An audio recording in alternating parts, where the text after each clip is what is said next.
Friends, मैं स्वागत करता हूँ आपका अपने YouTube चैनल लक्ष्य अकेडमी पर। आज हम क्लास 10 का फर्स्ट चैप्टर साइंस का पढ़ने वाले हैं, जिसमें आपको पढ़ना है chemical reaction and chemical equation. ठीक है।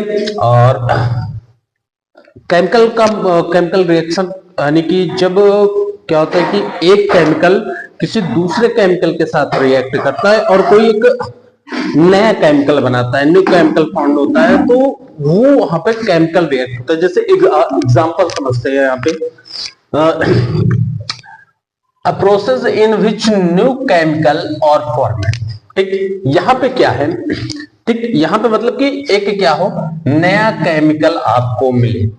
ठीक है, एक नया केमिकल मिल जाए। जब कोई केमिकल क्या हो, केमिकल को किसी दूसरे केमिकल से मिलाया जाए तो एक केमिकल तैयार हो जाता है। एग्जाम्पल के तौर पे समझते हैं। एग्जाम्पल देखिएगा, hydrogen gas react with oxygen gas. यहाँ पे हाइड्रोजन गैस है और उसके बाद ऑक्सीजन गैस है। तो हाइड्रोजन गैस रिएक्ट कर रही है ऑक्सीजन गैस के साथ to produce water under some condition.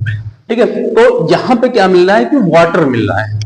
ठीक है, यहाँ पे हमको वाटर मिल रहा है। ये दोनों एक दूसरे से रिएक्ट कर रहे हैं। कौन से? ये गैस है ना, हाइड्रोजन गैस होगा। उसके बाद यहाँ पे ऑक्सीजन गैस है। ठीक है, इसका एग्जांपल देख लेते हैं। हाइड्रोजन H2 और प्लस ऑक्सीजन O2, ये दोनों आपस में रिएक्ट किए तो रिएक्ट करके वाटर बनता है। ठीक है, H2O। और ये अभी जो बैलेंस नहीं है, तो इसको बैलेंस करने के लिए हम यहाँ पे 2 से मल्टीप्लाई करेंगे। ये बैलेंस कैसे होता है, तो ये बैलेंसिंग हम इसी चैप्टर में आगे पढ़ेंगे। ठीक है, अभी इसके बाद ये बैलेंसिंग होता है। तो यहाँ पे अब देखिए, यहाँ पे ये हाइड्रोजन और ये ऑक्सीजन, ये इन दोनों ने आपस में रिएक्ट किया और आपस में रिएक्ट करके क्या बना दिया? वाटर बना दिया।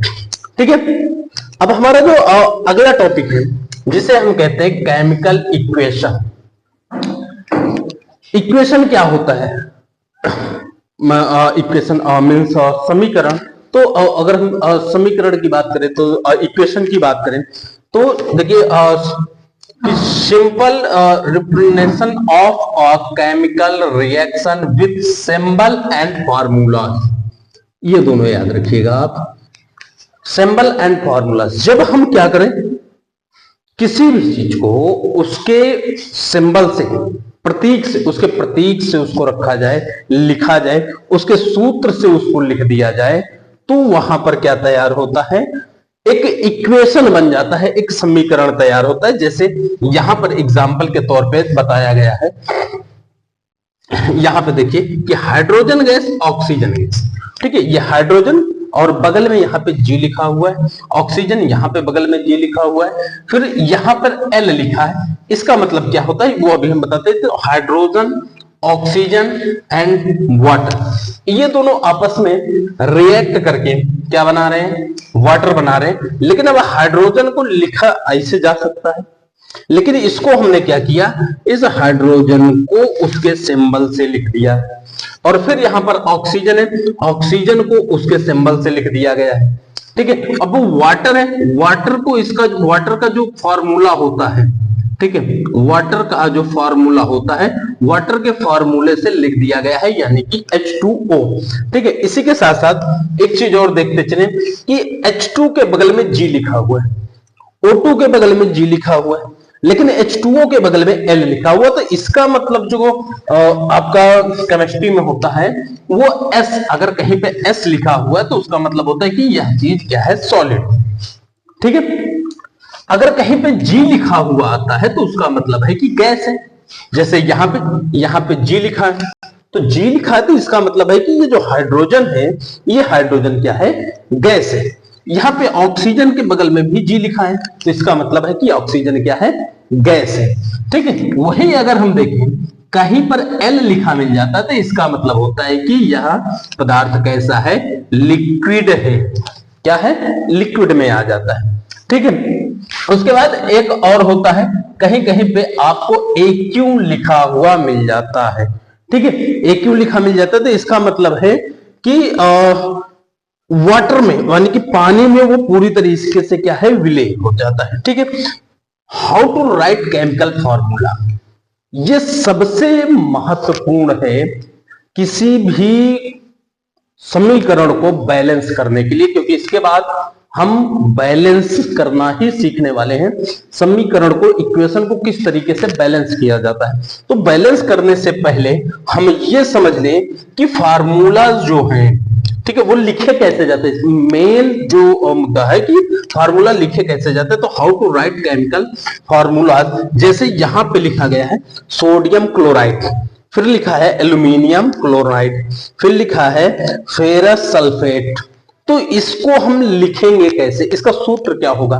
बेसिकली अगर इसका सूत्र नहीं पता है, क्योंकि यही किसी भी इक्वेशन को बैलेंस करने का सबसे, समझ लीजिए कि बहुत ही ये इंपॉर्टेंट है। अब देखिए सोडियम क्लोराइड है, तो सोडियम क्लोराइड को NaCl लिख सकते हैं, लेकिन अगर NaCl है तो NaCl कैसे लिखा गया। सबसे बड़ी बात तो ये है कि NaCl लिखा कैसे गया। तो इसमें आता है कि देखिए Na प्लस होता है, Cl माइनस होता है। इसकी जो होती है संयोजकता उसको नीचे लिखते हैं। फिर यहां पर क्रॉस मल्टीप्लिकेशन करेंगे। इसमें एक लिखा नहीं जाता है, एक लिखेंगे नहीं, तो ये इस तरीके से बन जाता है NaCl। ठीक है, यहां तक की चीजें आपको क्लियर हो गई होगी। ठीक है, अब हम आगे चलते हैं कि इसको बैलेंस किस तरीके से किया जाए। ठीक है, मेन चीज इसका जो बैलेंस है वो बैलेंस करना जानना बहुत ही जरूरी होता है। ठीक है, चलिए यहां पे देख ले, एल्यूमिनियम क्लोराइड है, एल्यूमिनियम का क्या होता है Al3 होता है। ठीक है, क्लोराइड Cl माइनस होता है। तो इसको हम क्या लिख सकते हैं यहां पर क्या लिखेंगे, यहां पर हम इसको लिखेंगे AlCl3। ठीक, AlCl3 एल्यूमिनियम क्लोराइड। अभी अपने को क्या देखना है, अभी देखना है कि किसी भी इक्वेशन को बैलेंस कैसे किया जाता है। ठीक है, तो बैलेंस करने के लिए जैसे अभी हम यहाँ पे एक नॉर्मल सा एग्जांपल लेते हैं, बिल्कुल छोटा सा एग्जांपल, कि यहाँ पे जो हमने बताया है कि H2 हो और O2 हो, इन दोनों को, ये दोनों आपस में रिएक्ट करके क्या बना रहे हैं, 2H2O बनाएंगे या H2O बनाते हैं। ठीक, अभी यहां पे देखना है कि क्या दोनों तरफ में जो एटम्स हैं, एटमों की संख्या जो होती है, नंबर्स ऑफ एटम, वो बराबर हैं या बराबर नहीं। ठीक है, अगर बराबर है तब तो वो बैलेंस है, और अगर बराबर नहीं है तब उसको बैलेंस करना पड़ेगा। ठीक है, कैसे करेंगे, यहां पर देखिए आपका जो हाइड्रोजन है उसकी संख्या 2 है, और यहां पे ऑक्सीजन को देख लें तो उसकी संख्या भी 2 है। ठीक है, यानी कि इसको क्या है, यहां पे हमको RHS is equal to LHS करना है। ठीक है, इधर और उस तरफ के दोनों के तरफ से जो भी परमाणुओं की संख्या है वो बिल्कुल सेम रखने हैं अपने को। ठीक है, 2 हाइड्रोजन इधर, 2 ऑक्सीजन इधर। अब इधर देख लेते हैं, हाइड्रोजन की संख्या अगर हम देखें तो 2 है, जो कि बिल्कुल बराबर। इधर अगर ऑक्सीजन देख लें तो ऑक्सीजन 1, तो हमको बराबर करना है। तो ऑक्सीजन बराबर करने के लिए हम क्या करेंगे, 2 से इधर मल्टीप्लाई कर देंगे। ठीक, और जब 2 से मल्टीप्लाई करेंगे तो 2 दूनी 4, हाइड्रोजन 4 हो जाएगा। तो इसके लिए यहां 2 से भी मल्टीप्लाई करना पड़ेगा, जो हमने यहाँ पे नहीं किया है। तो ये भी क्या करना है, यहां पे हमको 2 से मल्टीप्लाई कर देंगे। अब यहां पे देखेंगे 2 दूनी 4, 4 हाइड्रोजन यहां पे हो गए। ठीक है, यहाँ पे कितने हो गए, 4 हाइड्रोजन हो गए, और 2 दूनी 4, 4 हाइड्रोजन यहाँ पे हो गए। ऑक्सीजन 2 है, यहाँ भी ऑक्सीजन कितना है, 2 है। ठीक है, अभी जो ये जो मेथड है, इस मेथड को कहते हैं हिट एंड रन मेथड। ठीक है, तो केवल यही एक मेथड आता है क्लास 10 में, हिट एंड ट्रायल मेथड। ठीक है, और इसी मेथड से इसको क्या करना होगा, बैलेंस करना पड़ता है। ठीक है, क्लास 10 में। ठीक, तो ये वीडियो हमारा कैसा लगा आप जरूर बताइएगा। अगले वीडियो में हम आपको बताएंगे इसके बैलेंसिंग के नियम, कि कौन कौन से नियम है इस चीज को बैलेंस करना। ठीक है, नमस्कार।